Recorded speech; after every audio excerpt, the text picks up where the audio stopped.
Assalamualaikum warahmatullahi taala wabarakatuh. Saya Akila binti Zakwan akan memulakan topik perbincangan kami. Pengurangan penghayatan kepada etika dan peradaban di Malaysia telah membawa kepada peningkatan perlakuan jenayah yang cukup membimbangkan sehingga wujudnya masyarakat yang berasa tidak selamat dan tidak selesa. Jenayah sering terjadi antara terdapat masalah sosial dalam seseorang individu itu yang dapat dikaitkan dengan kekurangan fahaman etika dan peradaban.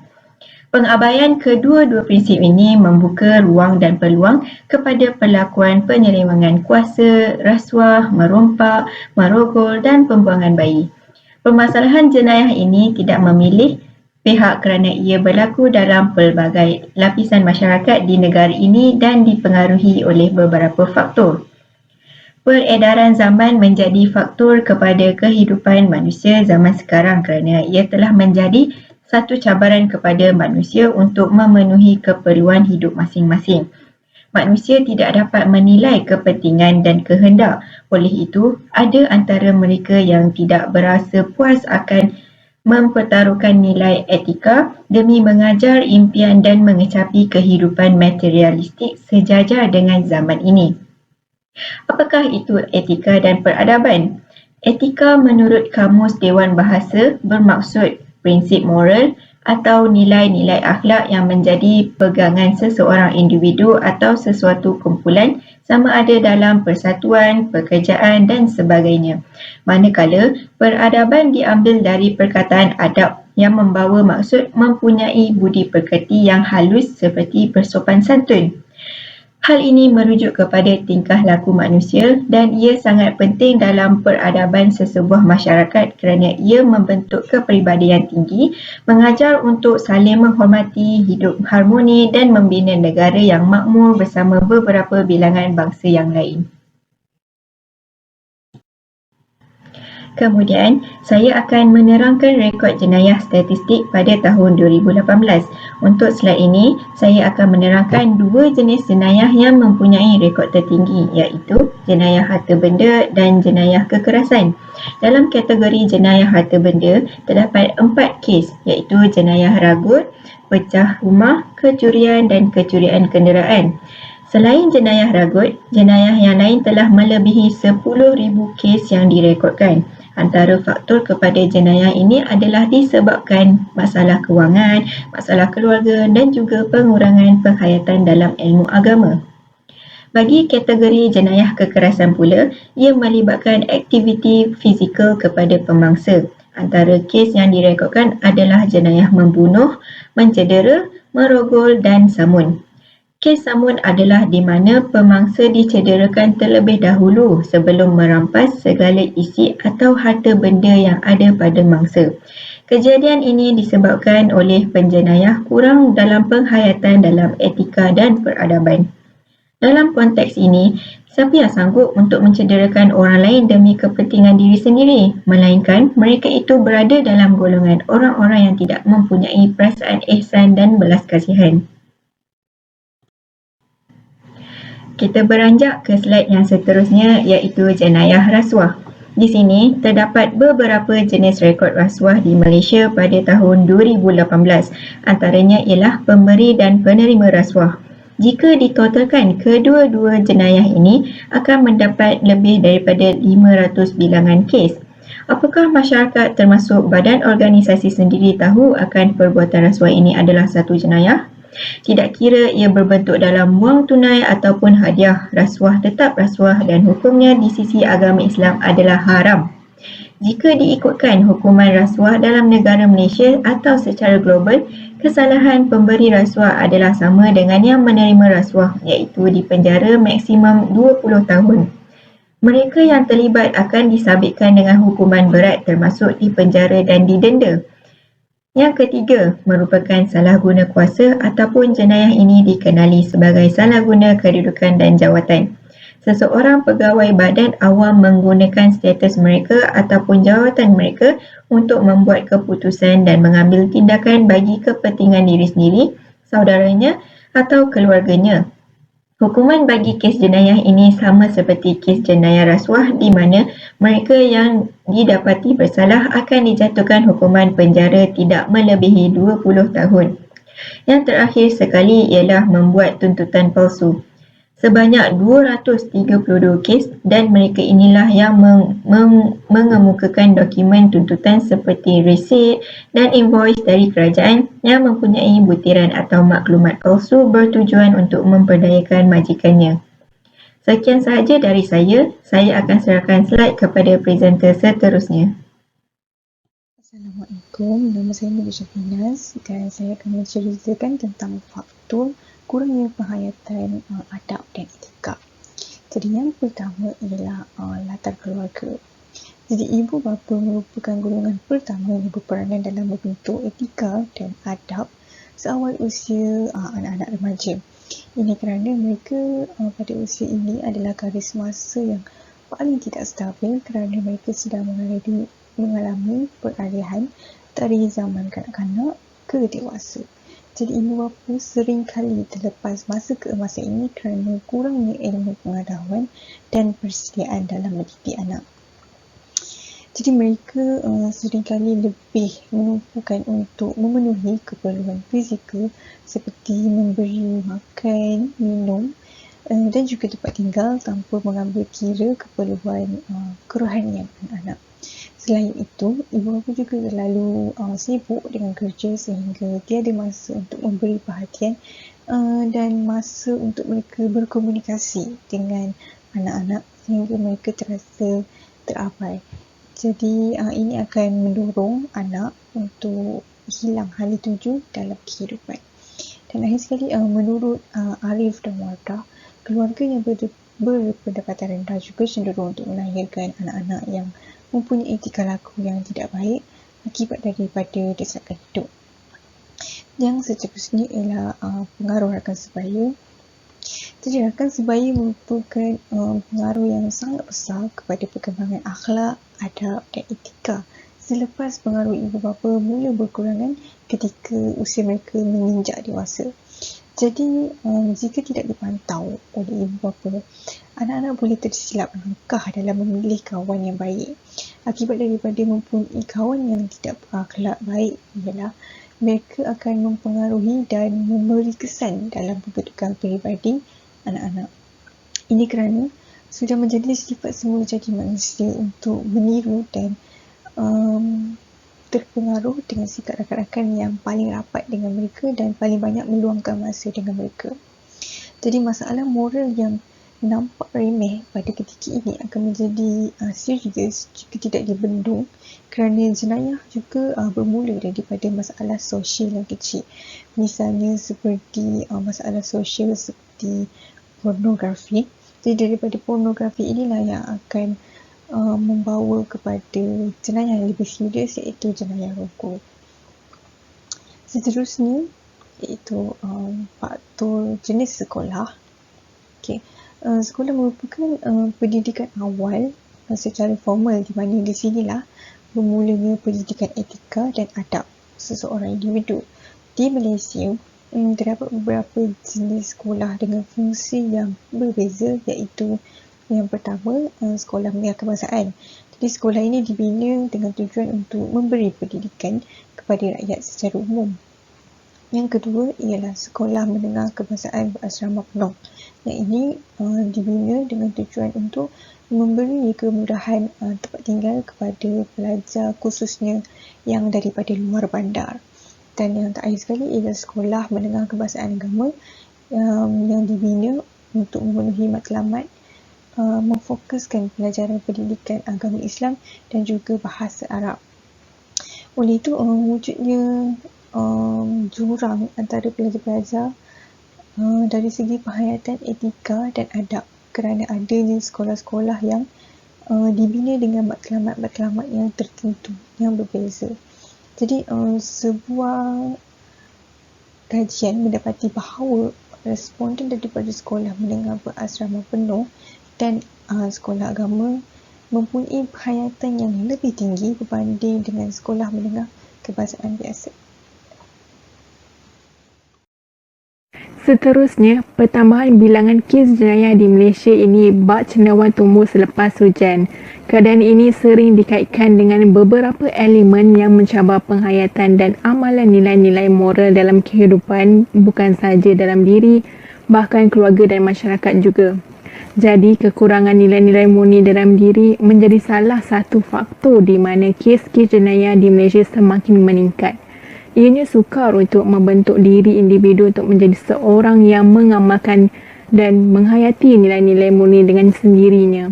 Di samping itu, kes jenayah yang berleluasa seperti gangsterisme, vandalisme dan kegiatan yang dianggap melanggar norma masyarakat sering berlaku di kalangan remaja, terutamanya para pelajar.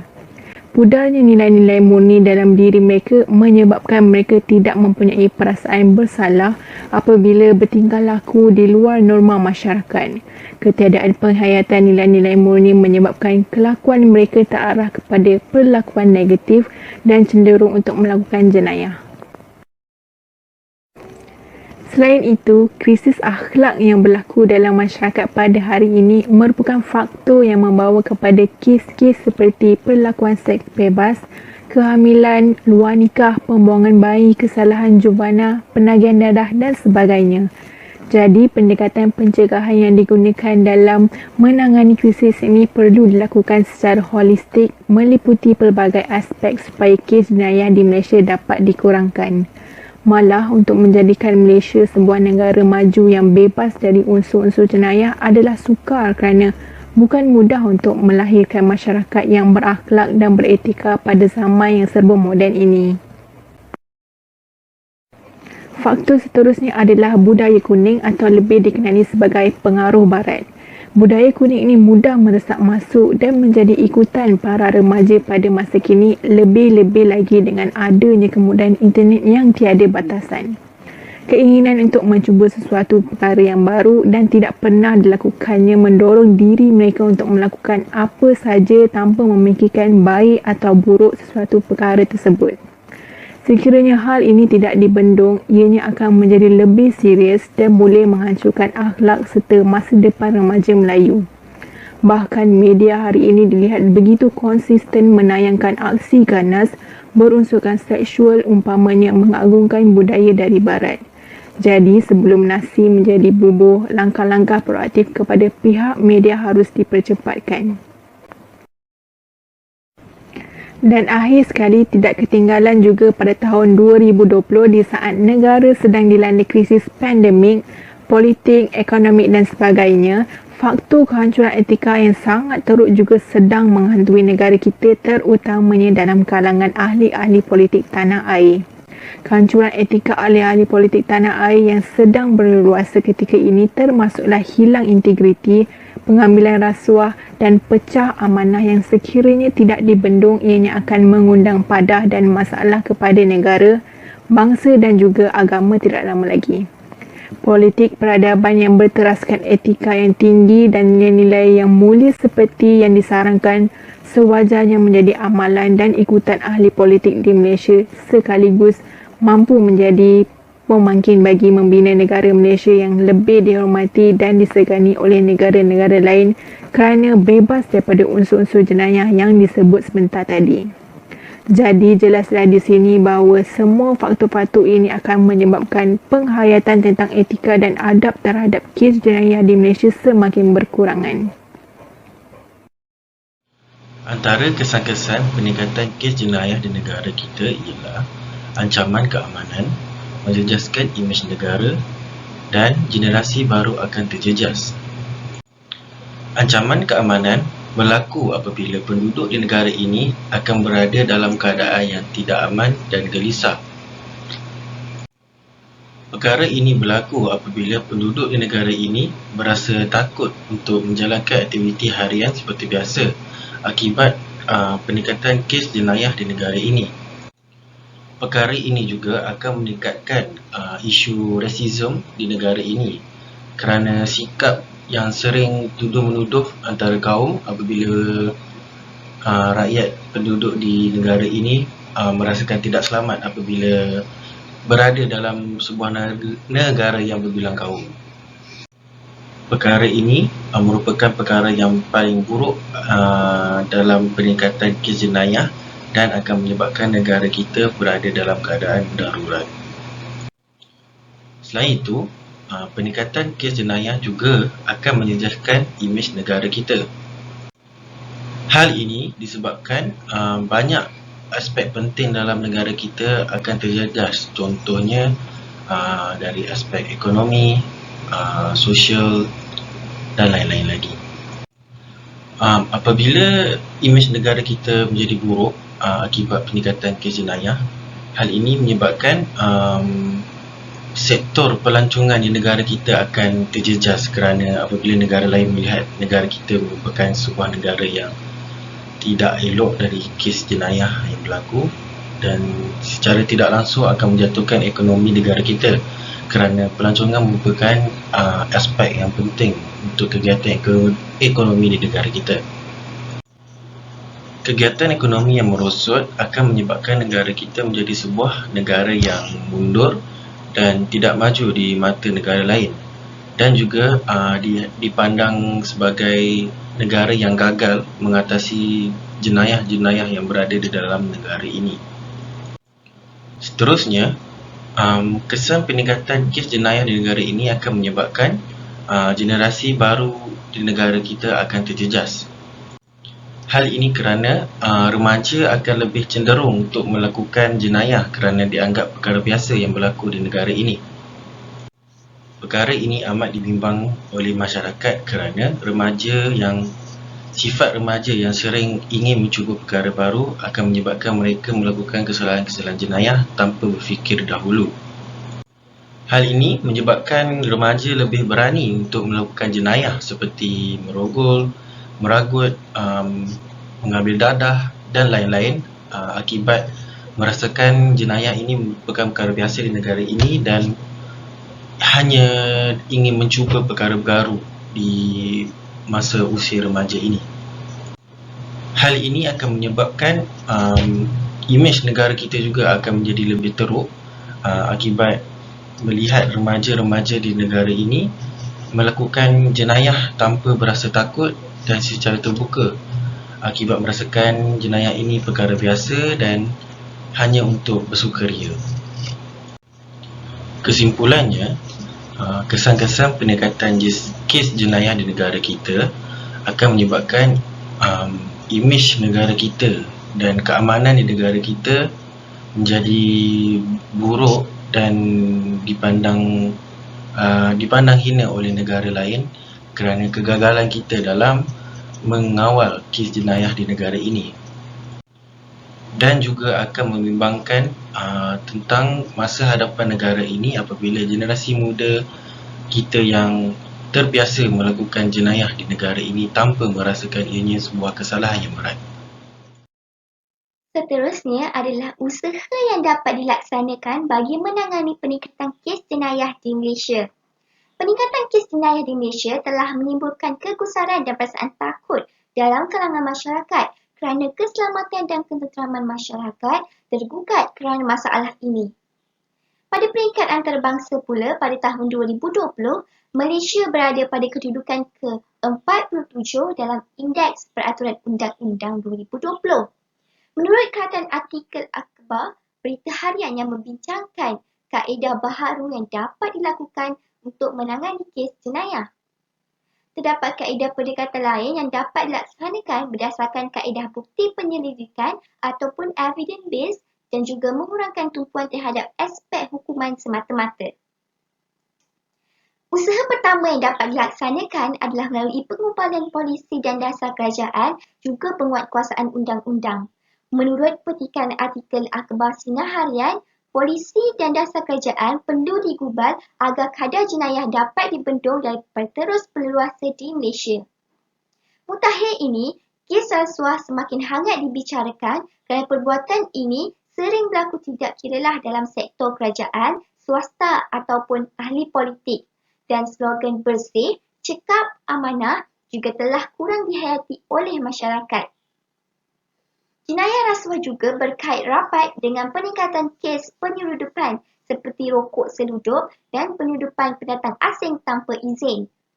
Melalui usaha yang diperkenalkan ini, dasar kerajaan dapat membantu mengurangkan kes jenayah dengan melaksanakan rancangan Malaysia ke-11 yang mensasarkan pengurangan indeks jenayah sebanyak 5% pada setiap tahun, juga usaha untuk melaksanakan konsep bandar selamat. Selain itu, usaha dalam penubuhan institusi badan bukan kerajaan NGO seperti Yayasan Pencegahan Jenayah Malaysia dan Yayasan Perlindungan Jenayah Malaysia. Penubuhan institusi seperti ini ditubuhkan untuk memberi kesedaran dan membantu pencegahan jenayah dan juga fokus kepada pemulihan pesalah. Hal ini kerana kesalahan jenayah juga perlu dilihat dari aspek penyakit sosial yang perlu dirawat dan dibantu dan bukan dijatuhkan hukuman semata-mata. Sebagai contoh, penagihan dadah adalah merupakan suatu penyakit yang perlu dirawat dan dipulihkan. Melalui institusi seperti inilah mereka akan dibantu dan jika hukuman sahaja yang dijatuhkan, ia merupakan suatu perkara yang tidak wajar dilakukan. Seterusnya, perkara yang perlu ditekankan dan diterapkan adalah pembentukan etika terhadap individu dan masyarakat. Didikan ibu bapa menjadi pegangan hidup kepada anak-anak, memandangkan hubungan kekeluargaan menjadi hubungan pertama yang rapat kepada seseorang individu. Ibu bapa menjadi acuan dan contoh yang baik terhadap anak-anak dalam membentuk etika yang baik dalam diri mereka. Pembentukan nilai etika yang tinggi dalam diri individu juga dipengaruhi oleh faktor rakan sebaya, faktor situasi dan dari pengalaman hidup. Dalam konteks masyarakat pula, penghayatan nilai etika perlu diterapkan, contohnya menjaga integriti dalam sesebuah organisasi dengan berteraskan nilai moral yang tinggi. Hal ini bertujuan bagi melahirkan masyarakat yang tinggi dengan nilai etika dan peradaban, juga menjaga identiti dan imej negara dengan membantas jenayah di pelbagai peringkat masyarakat. Carangan untuk meningkatkan penghayatan etika dan adab di Malaysia. Yang pertama adalah pengawasan media sosial dalam masa yang dilayari oleh anak-anak secara berkala. Kerana media sosial boleh memberi impak yang buruk kepada kanak-kanak bila mereka melihat suatu video yang melanggar etika dan adab manusia. Contohnya, melawan orang yang lebih tua, pergurauan yang melampau maupun perkara yang boleh memberi kecederaan kepada manusia lain. Jadi, buat apa perlu mengawal serta mengetatkan anak-anak untuk melayari internet. Malah mereka perlu mengajak mereka untuk menggunakannya dengan cara yang betul. Contohnya dengan menonton video yang boleh meningkatkan etika dan adab. Contohnya video dokumentari yang menunjukkan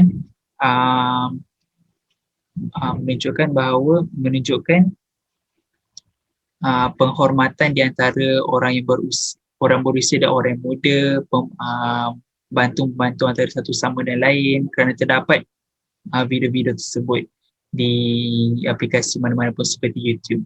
Yang kedua adalah melarang remaja daripada mengakses laman sawang tertentu yang boleh memberi kesan kepada etika dan adab seperti tadi.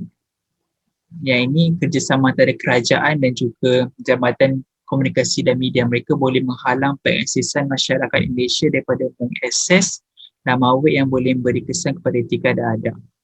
Serta mereka boleh menciptakan iklan seperti lakonan pendek di televisyen yang bertemakan etika dan adab.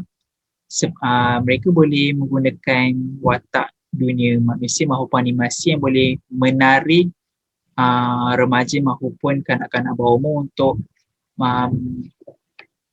memberi kesedaran bahawa etika adalah satu benda yang penting apabila kita membesar. Yang ketiga adalah ibu bapa perlu memberi didikan yang sempurna dari segi aspek agama, sasial dan etika serta mengajar mereka untuk mempraktikkannya dalam hidup. Apabila anak-anak mempunyai sasial dan etika yang tinggi sejak daripada kecil, maka mereka akan terbiasa dan secara tidak langsung akan menghalang mereka daripada melakukan perkara yang negatif apabila mereka membesar nanti. Yang keempat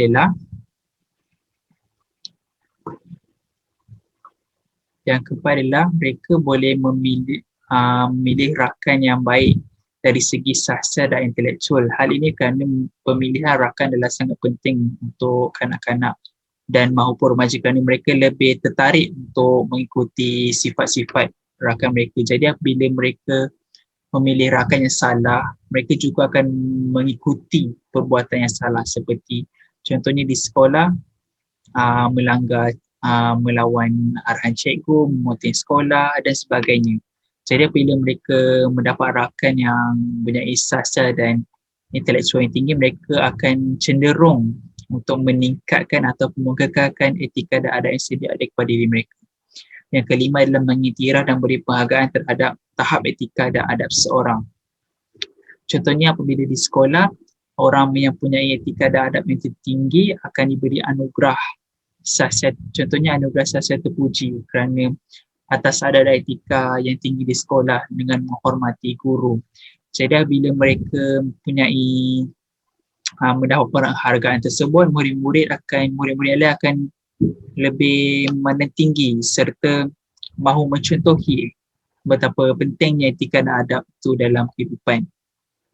Dan yang keenam, sekolah perlu menjadikan mata pelajaran civic sebagai mata pelajaran wajib lulus. Kerana civic adalah satu subjek yang mengajarkan betapa pentingnya nilai-nilai murni dan juga adab-adab dalam kehidupan. Tetapi disebabkan mata pelajaran ini bukanlah satu mata pelajaran yang wajib lulus dan hanya mata pelajaran sampingan, jadi murid-murid merasakan bahawa civic adalah satu mata pelajaran yang tidak perlu dipelajari dan mengambil remeh dengan pelajaran tersebut. Dengan menjadikannya pelajaran yang wajib lulus, mereka akan lebih merasakan bahawa sebenarnya pembelajaran nilai murni ini sangatlah penting dan akan mula mana serius terhadap subjek ini. Jadi rumus saya yang dapat saya hasilkan dengan semua fakta-fakta yang telah diberikan sebentar tadi adalah, yang pertama, penghayatan etika dan adab di Malaysia semakin merisaukan sejak akhir ini. Hal ini kerana kes jenayah di negara dilihat meningkat tahun demi tahun. Peningkatan kes jenayah di Malaysia menyebabkan peningkatan kerisauan dan ketakutan kepada Malaysia dari segi keselamatan dan kemakmuran negara. Hal ini adalah kebanyakannya faktor utama ini disebabkan etika dan adab yang kurang diterapkan sejak usia muda dan pengaruh-pengaruh luas seperti pengaruh-pengaruh yang negatif yang senang diserap oleh rakyat-rakyat Malaysia. Meskipun begitu, terdapat banyak cara untuk mengatasi peningkatan kes jenayah. Contohnya, pengubahan polisi dan dasar kerajaan, penubuhan institusi berkaitan dan pembentukan etika kepada masyarakat tanpa mengenal usia. Terdapat juga cadangan yang berkesan untuk dipraktikan pada masyarakat untuk membendung jenayah yang ada di Malaysia adalah dengan memberi didikan agama yang sempurna kepada anak-anak sejak kecil, memilih rakan yang tepat dan menjadikan platform media untuk meningkatkan etika dan adab yang sedia ada. Saya berharap agar Malaysia dapat melahirkan masyarakat yang mempunyai etika dan adab yang tinggi serta dihormati oleh negara luar. Dan juga menjadi negara yang harmoni dengan penurunan kadar kes jenayah tahun demi tahun. Sekian daripada kami. Assalamualaikum warahmatullahi wabarakatuh.